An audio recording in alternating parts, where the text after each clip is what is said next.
The idea, of course, is to do this in a slow way, in a gradual way, in a staged way. We're proposing to take two steps in education. First one on the 26th of May, the second one on the 16th of June, before the summer the summer term ends.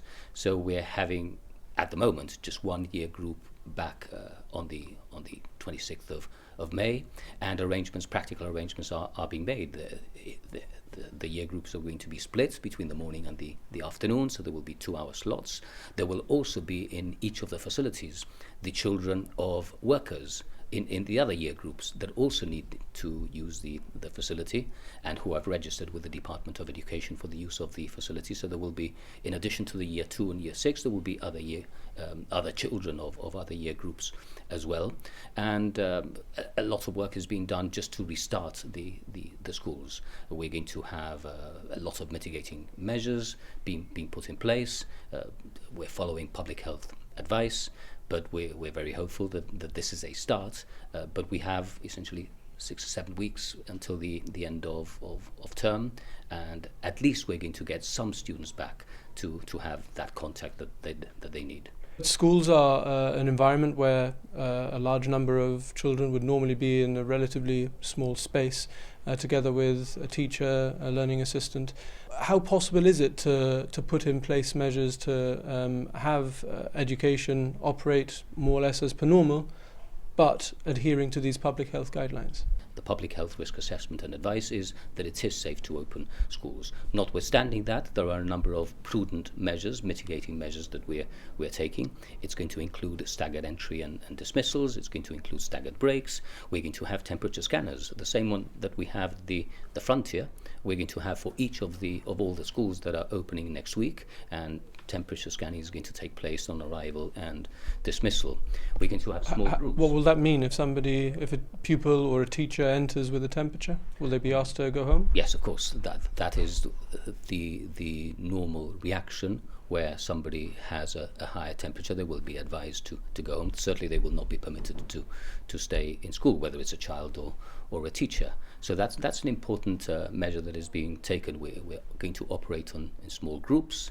We have the Director of Public Health going around some schools and some of his advisors also to help us with the logistics. The fact that we're going to have one year group essentially initially in each of the schools is important because it allows us to break down those groups into much smaller groups and use the rest of the school. Mm-hmm. So there are a number of measures where we can achieve social distancing. We're going to have proper hand hygiene routines. Children, especially smaller children, are children, and sometimes it's going to be difficult to keep them apart, and that is perfectly understandable. But people are feeling different things towards the virus in the schools. But let me ask you about those who may be concerned. Is it mandatory for students who are in the year groups that are being reopened to attend school, as mandatory as it was before? Yes, as we reopen schools, it means that the schools are reopened with all the necessary conditions that apply to the year groups that are returning. So year groups 2, 6 and 10 initially are expected to attend.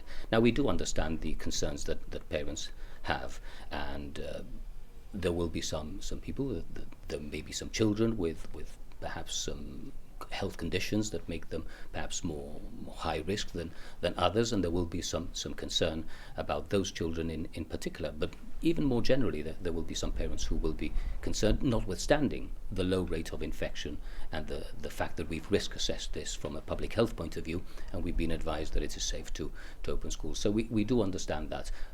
So the bottom line is that schools open for these year groups expecting that they should attend. We're certainly not going to take proceedings like issue notices to attend or do anything that the law might empower the Director of Education to do for any child that for valid reason might have concerns and might not be attending schools. But you won't enforce that?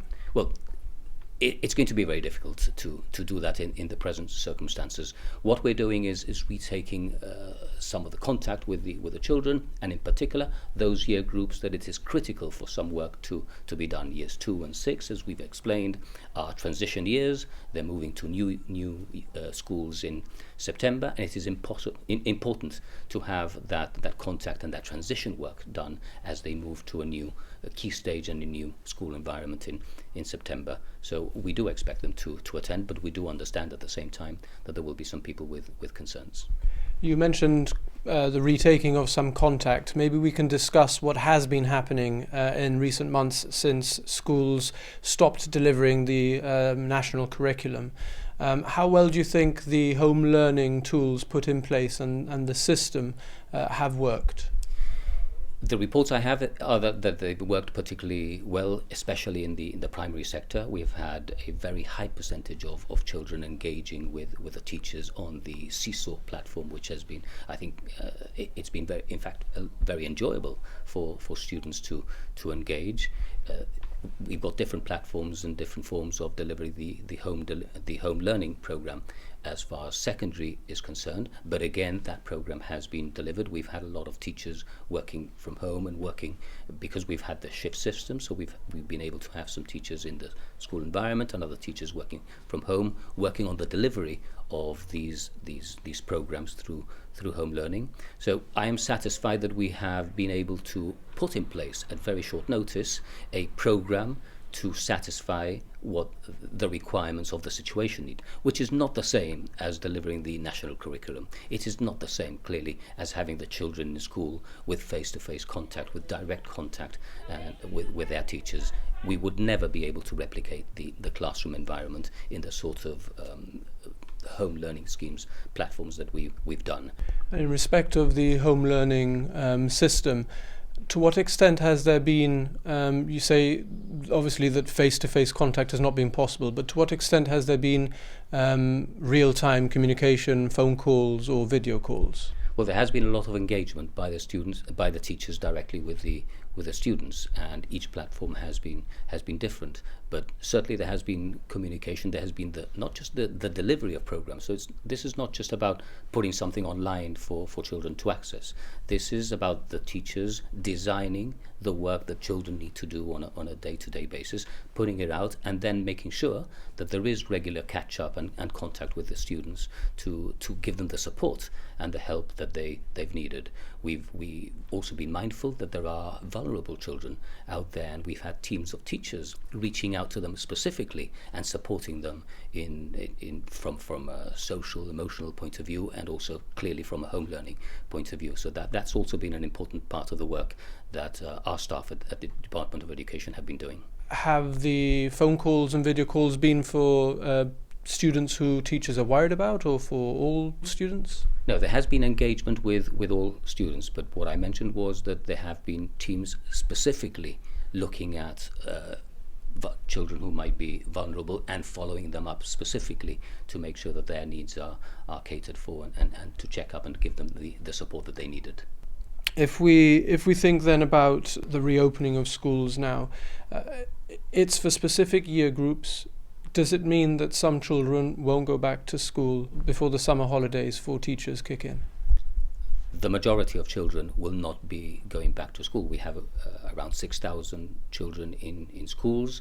We are bringing back initially as part of the first education step, years 2, 6 and 10. We're also going to be bringing back before the end of term year 12s, which we have already announced. So there's 2 years in the secondary sector that are coming back. We have to consider what else we do in the second education step, which is on the 16th of June, to coincide with summer hours or half days as we used to know them.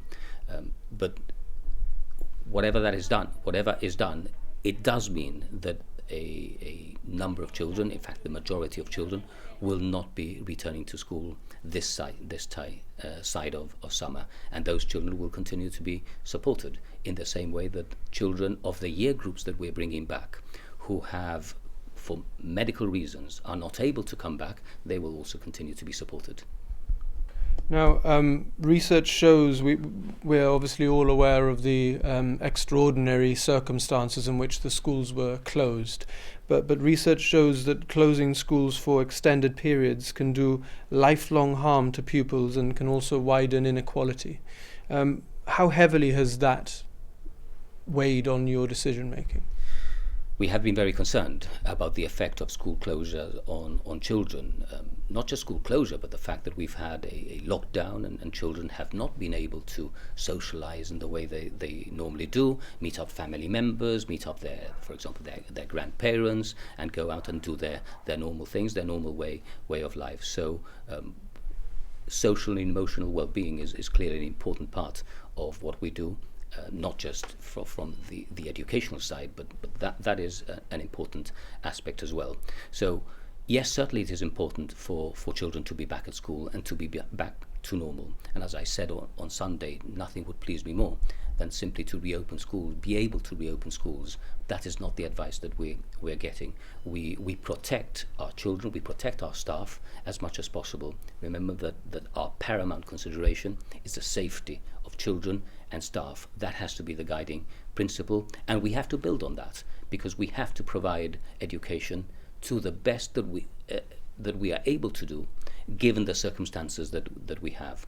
We've had a scenario before the 24th of March. Even before then, we had a lot of people with concerns, and a lot of many children were not attending schools. We then had school closures with a different kind of environment and support being provided to the children, and now we're moving to new phases as we move towards the end of this particular term. As regards whether there will be lifelong effects on children, it is true, and I have seen effect, but research which suggests that long-term school closures would result in that. What we've had so far is essentially 2 months. Yeah. It's 2 months from the 24th of March to almost to the 26th of May. It is true that some children will not come back at all before July, so it will be much more extended. And then there is the summer break. But let's remember that children are resilient, and we are doing what we can to support those children in these very, very difficult times. Was it ever an option to alter the school calendar? Because you've spoken about the half days being on the horizon and then the summer holiday as originally planned. Given that these are extraordinary times, was it ever a discussion with teachers? There has obviously been consideration of all the possible scenarios, including the possibility of doing away with half days or summer hours, extending the term during the summer. But let's remember that we are aligned with the UK as regards the curriculum. So what happens in the UK is important in terms of what we do in Gibraltar.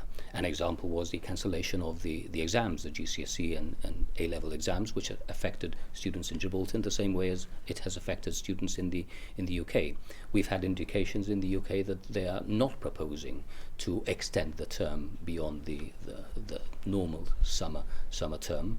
If that was happening elsewhere, and we felt that Gibraltar students were being disadvantaged in one way, we would clearly have to adapt. The situation from a public health point of view is very different in the UK to what it is here. But what we cannot do is less than what because we're in a better position from that point of view, we cannot do less than what the UK is doing. In fact, we're doing more and more quickly, because the circumstances, the public health circumstances, allow us to move at a slightly faster pace than the UK is doing, and that is obviously something that is good. But by that logic, having a summer because the UK is having a summer for teachers does not really follow, does it? No, I'm not just saying having a summer for teachers because teachers need the summer. I'm saying that normally we would get to the summer break. The UK schools have been closed, and therefore, to the extent that our students have lost part of the curriculum, the UK students will also have lost part of the curriculum. The exam boards will have to take that into account. They took into account the fact that a lot of school was going to be lost, and they cancelled the exams. We don't know what else they're going to do in terms of exams for next year, and how they're going to take into account the fact that there has been school closures and there has been a very different educational environment. That necessarily has to be taken into account, but it's taken into account in the UK the same as it is in Gibraltar. So although we did give consideration to all of these matters, we did not feel that the circumstances were right, or that it was necessary to extend, to go into the summer and to have schooling during the summer in Gibraltar. Normal summers see grandparents play an invaluable role as caregivers, spending a large part of the day with their grandchildren, a lot of them. because obviously schools are closed and in large part parents might need to be at work for some of the day or much of the day. If the government's advice is for over 70s to stay at home and to observe social distancing, even beyond Thursday, what is the government's view of how this gap in childcare should be filled? We have people coming in through the frontier and the virus is in Spain. We have flight connections with the UK and the virus is in the UK. So all of these matters are something that we necessarily have to take into account, and that is why the stay home advice has to be continued. But the circumstances change. We're going to be ending the summer term on the 7th of July, and the Chief Minister confirmed yesterday that we're now looking to part 2 of the Unlock the Rock document as to what's going to happen as from the 1st of August in particular, because the first part covers the time until the 1st of August. So between now and the 1st of July, we will have to consider the circumstances and whether it is right for us to take any particular measures. And we will take all the measures as we have done so far. But we're going to go into a new phase. A Part 2 document is going to be published, and consideration of all these matters will be given as we flesh out that second part of the document. Okay, so you don't have any specific advice to grandparents in respect of childcare? This is essentially a public health advice rather than educational advice. The advice that we've been giving so far, and which we continue to give, is to stay home because that is the safest way. And to the extent that we can avoid having children cared for by grandparents, that is the best way that people should proceed. So people should out there should be looking at alternative arrangements which does not involve childcare involving over 70s in particular. Not all grandparents are over 70, of course. There are many young grandparents, and that shouldn't be too much of a problem. But certainly it is important to continue to try and shield the over 70 to the extent that we can. But all that has been done on an advisory basis rather than a compulsion of law, which is a regime which is ending this Thursday.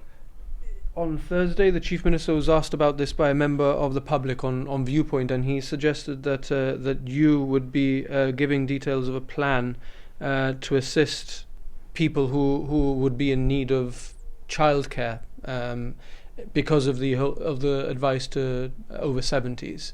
Is that something that you've covered, or something that's in the pipeline? Well, that's something that is being considered.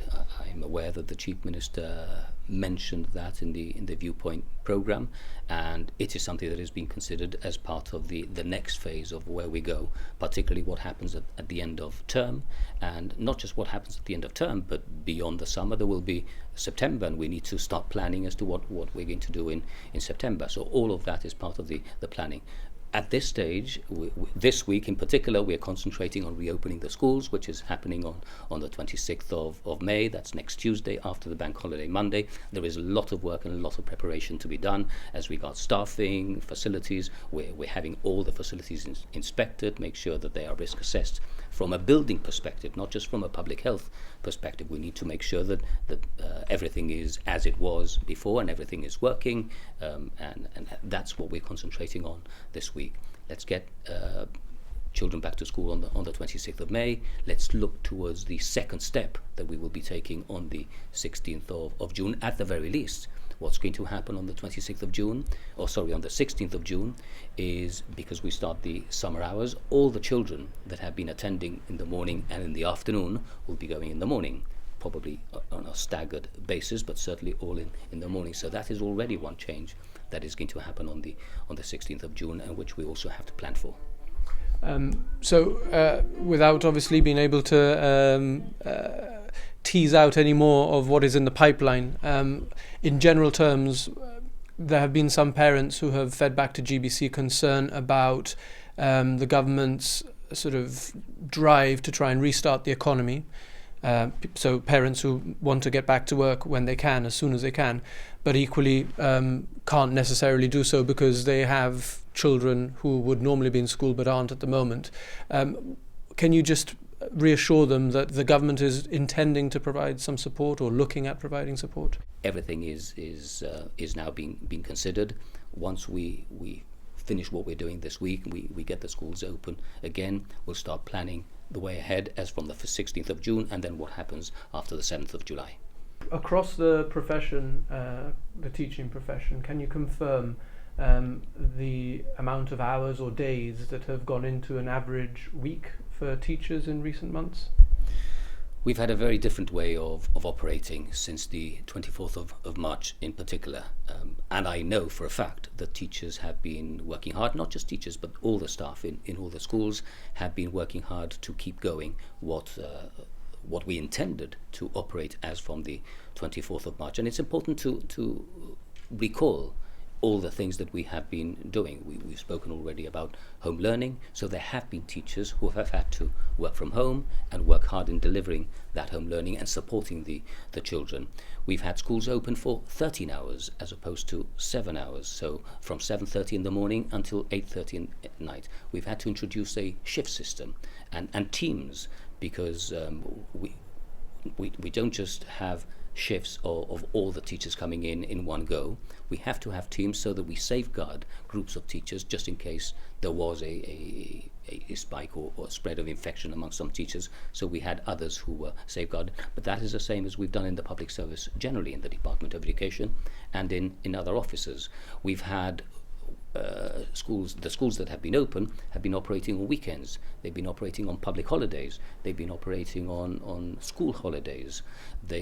We've had teachers redeployed, and some of them supporting, for example, a public health campaign with graphic designers assisting in the marketing campaign. We've had teachers assisting in the care agency and in Tangier Views. We've had teachers involved in the production of material and equipment like visors, over 4,000 visors. So it's been an extraordinary effort by all the teachers in very difficult circumstances, but everything that we needed to do, I think we've catered for, and teachers and all the staff have certainly stepped up to the mark, and I'm very, very satisfied with the work that has been done. If I may, Minister, you've described extraordinary circumstances, but what we're, I think, trying to get a feel for is if you took the amount of hours worked over lockdown for teachers and divide it by the number of teachers, does it more or less add up to a normal working week, or have they gone beyond that or less than that? I am satisfied that teachers have worked very hard and probably worked more than they would in the normal scenario, because we've had these extraordinary times and everybody has been so keen to assist, and we haven't had any issues or any arguments or discussions about whether teachers wanted to work weekends or public holidays, school holidays, and the extended hours. I mentioned that I've been to the schools and I found the spirit so good, even though these are very, very difficult times. But I'm very, very satisfied with the way that everybody has pulled together in a collective spirit and supported what we needed to do, which was support the children that needed to be supported and support the workers that needed to be in the front line, giving us that very valuable work. So maybe just to wrap up, any concluding thoughts for teachers or for parents or for students, in fact? We are in a different scenario to what we normally are. We are gearing up to this new sense of normality. We don't know exactly what that will look like, so we will have to make plans for what happens, for example, in September. Those are things that we are actively considering at the moment, but we need to do this slowly, with a lot of thought, with a lot of planning. There's an incredible amount of hard work that has been done. When we closed down the schools on the 24th of March, very, very quickly we put in new systems, which included the home learning, the shift system, and everything else that I've described. All that we did very, very quickly. Unlocking is as difficult or even more difficult because of all the planning that needs to be done. So we're moving forward, we're moving in the right direction. The rate of infection is low. We just need to be mindful that is the way that we have to keep it, and we all have to continue to act responsibly. Minister for Education Gilbert Licudi, thanks for your time.